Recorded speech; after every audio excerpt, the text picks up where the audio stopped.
На половин километър се намира първа точка.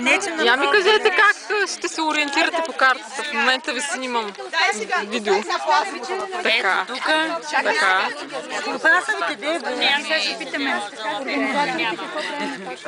Да, разкажете на камерата, на зрителите. Ето тук, добре, ето тук на легендата записва на това е широколисно дърво, това е такова хълмови решетъчни, това е било, това триъгълничета са камъчета.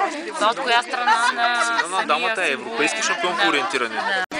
Сега Мария обяснява как се ориентираме. Аз снимам. Та е легенда за точките. Това от коя страна? Първа точка. Тръгваме от широколисно дърво. Първия знак е от северната страна на дървото. Втора точка е като камък.